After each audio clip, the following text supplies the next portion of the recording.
ठग या ठगी, ये ठग किस जुबान का लफ्ज़ है? और बड़े सगीर पाको हिंद में ये जो ठगों के ग्रुप थे, इनकी सरपरस्ती कौन करता था?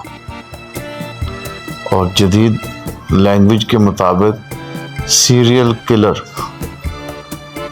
पिछले 400 साल से सबसे बड़े सीरियल किलर किस जगह पे थे? अस्सलाम वालेकुम नाज़रीन, आप देख रहे हैं बाट टीवी। जी नाज़रीन, THUG ठग, ये इंग्लिश का वर्ड है जो हिंदी में और उर्दू में बोला जाता है, जिसका मायने है ग्रुप या इनफरादी सूरत में कत्ल व गारत करना और लूट मार करना।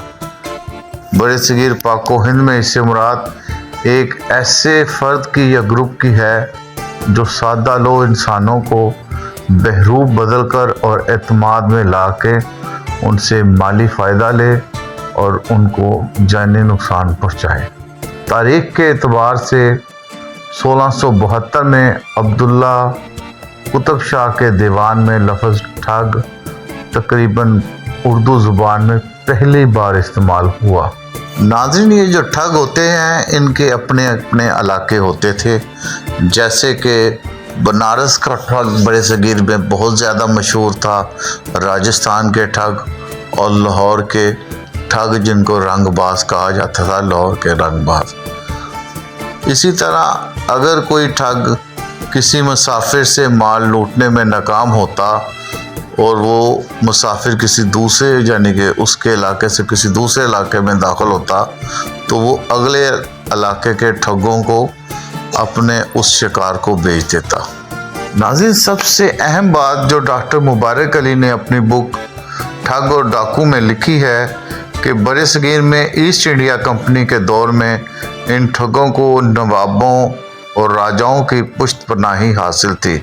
जी हाँ नाज़रीन, हर इलाका जो या किसी नवाब की रियासत होता या राजा उसका वाली होता, तो उस इलाके के ठग अपने राजाओं को या नवाबों को उस माल में से हिस्सा देते और वो लोग उनकी पुष्ट पनाही करते। दूसरी तरफ नाज़रीन, ये जो ठग होते थे ये इस कदर शातिर होते कि एक तो ये दिन को सादा लो अपनी पर्सनैलिटी के तौर पर गांव में रहते और जैसे ही इन्हें कोई मौका मिलता ये मुसाफिरों को या आम लोगों को अपने भरोसे में लेकर उन्हें लूटते और फिर वो तमाम निशान मिटा देते जिसकी वजह से कोई इन्हें पकड़ सकता। नाज़रीन, सीरियल किलर के एतबार से अगर आप विकीपीडिया को विज़िट करें तो बड़े सगीर पाको हिंद में और पूरी दुनिया के अंदर पिछले 400 साल का जो रिकॉर्ड है उसके मुताबिक बहराम ठग जो कि 1765 में पैदा हुआ और 1840 में ईस्ट इंडिया कंपनी ने इसे फांसी दी थी, ये ठगों के ग्रुप का सरबराह था और बड़े सगीर पाको हिंद में इसने 931 अफराद के कत्ल का इतराफ़ किया था। ईस्ट इंडिया कंपनी ने इसको हिरासत में लेने के लिए एक स्पेशल ऑफिसर तैनात किया जिसने जबलपुर में जाकर इसको अरेस्ट किया। सर जेम्स जो कि इसके इन्वेस्टिगेशन ऑफिसर थे, ठग बहराम 1765 से लेकर 1840 तक जिंदा रहा। ठगियों के सरबराह के तौर पर हिंदुस्तान में मशहूर था। ठग असल में वो कातिल थे जो 4 अशरों तक मरकज़ी हिंदुस्तान में खौफो हिरासत की एक निशानी बनी रहे।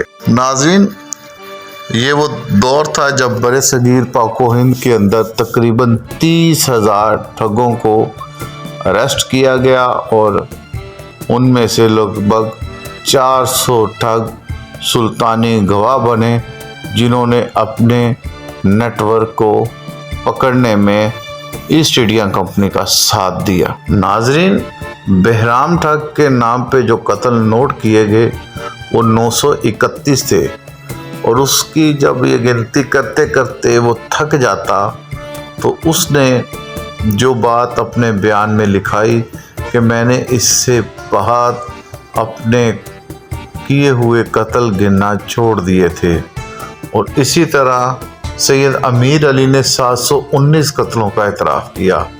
اسی طرح رمضان ٹھگ 604 اور فتح خان 508 قتل ان لوگوں نے قبول کیے تھے۔ یہ اپنے دور کے اور آج بھی اگر دیکھیں سب سے بڑے سیریل کلر تھے۔